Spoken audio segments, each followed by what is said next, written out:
of hard work. Joining me now to discuss this and more, Shadow Finance Minister James Paterson. Senator, thanks for your time again. Now, are you concerned about this government's apparent plans to hit retirees with higher taxes as part of a wealth redistribution that's in the name of intergenerational equity?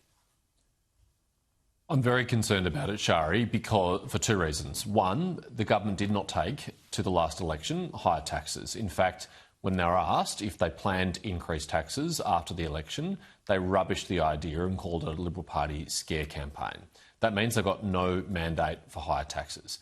But secondly, I'm concerned about higher taxes because it won't be good for Australia. We have a productivity crisis in this country. Productivity went back a decade on this government's watch. And business investment in this country, which is one of the things that increases our living standards, is at multi-decade lows.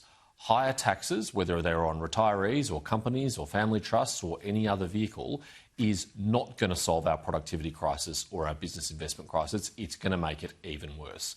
What we need is for this government to stop its spending spree, to bring spending back down to sustainable levels, because on this government's watch, spending as a proportion of the economy will be the highest it has ever been since 1986 outside of the pandemic period. That is utterly reckless and unsustainable, and it needs to be hauled back in.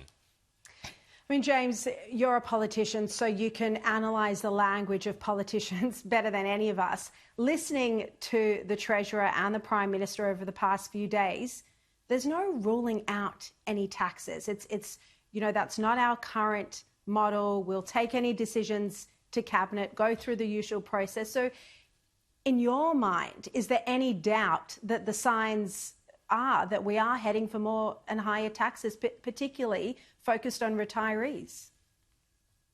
Well, I think the most interesting thing here, Shari, is that it's clear that the Prime Minister and the Treasurer are not on the same page. They are at odds. They have differing levels of willingness to break their election commitments to increase taxes. The Prime Minister has been more categorical in his language. He's not completely ruled it out, but he's made it pretty clear that he doesn't want to increase taxes in this term of Parliament. He only wants to do what Labor took to the election. But Jim Chalmers is repeatedly leaving the door open, so much so that the Prime Minister often has to go out the next day after Jim Chalmers to clean up his mess and shut down the speculation that Chalmers has allowed to run free, particularly as he did through the productivity roundtable process. And so there's a crash coming between these two that's got to be resolved in some way. Are they going to keep faith with their commitments and the Australian people, or are they going to break that commitment and increase taxes? I fear Jim Chalmers is going to win this debate, just as he won the debate with the Prime Minister on the Stage 3 tax cuts, which was another broken promise on tax from Labor in their first term. Look, we've heard that Labor's now expediting its 5% home deposit scheme, so this is now going to start from October. But even the Treasury's own modelling, and this story was in The Australian today, it predicts that this scheme will put up house prices by 0.5% over the next 6 years. So this is just Treasury modelling. I mean, it could be higher than that. But the issue is if house prices actually go up, well, that's going to make it more difficult for young people to get into the market. I mean, it could be going against the original aim of having a 5% deposit.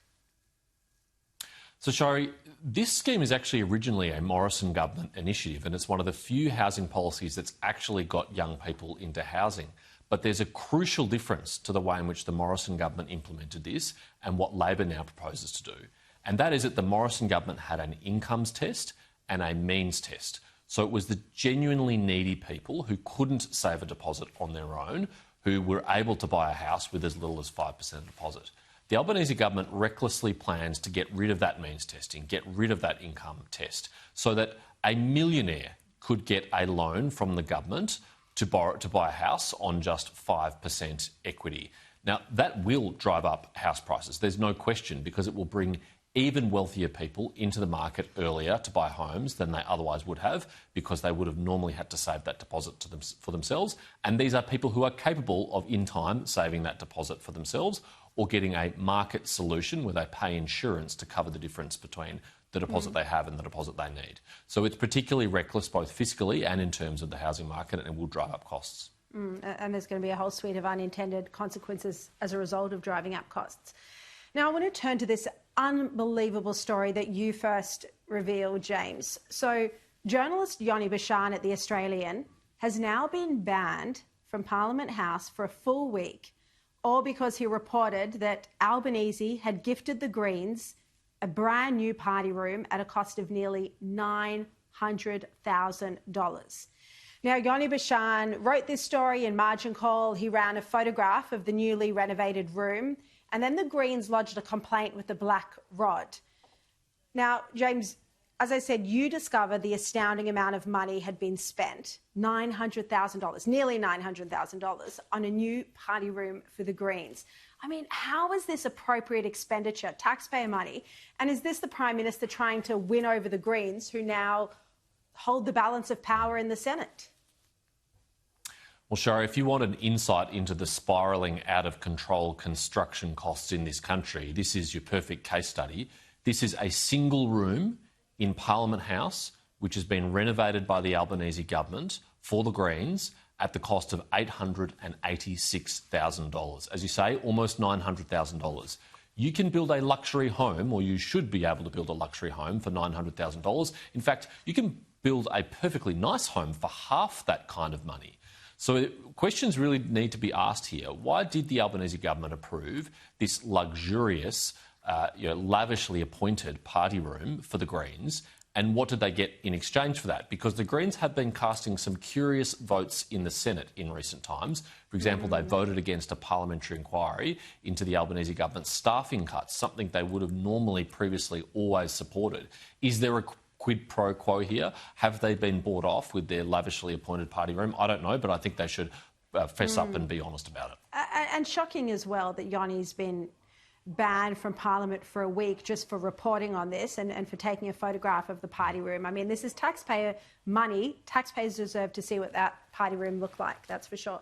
Now, just before you go, James, I want to ask you about the Middle East. Israel is, at the moment, forging ahead with plans to take over Gaza City in order to eliminate Hamas. Troops are now reportedly on the outskirts of the city. Now, I spoke to Israeli Prime Minister Netanyahu about this on Thursday night, and he rejected calls from the likes of Australia for Israel to immediately withdraw from Gaza. Have a look. It's like leaving the SS in Germany. You clear out most of Germany, but what? You leave out Berlin with the SS and the Nazi core there? Of course not. James, your reaction to what he had to say? Look, I think it's very unfortunate that the government of Israel believes that this is necessary, but I think they believe it is necessary after careful consideration of the choices that they face. It is not a choice to allow the hostages to continue to languish in tunnels under Gaza City. Hamas has taken the choice of negotiating off the table with unreasonable demands that no self-respecting democratic country should ever agree to meet. It's very easy, 14,000 kilometres away in our comfort and security of Australia, to judge the choices that Israel has to make. But let's remember, if we were in their shoes, if we were in the same circumstances, and our fellow countrymen continued to be held hostage for almost 2 years, up to 25 of them, we would want our government to do everything it could to recover them. Absolutely. And the conditions that they're being held in, they're emaciated, they're dying. It's absolutely horrific. James, really appreciate your time. Thank you so much.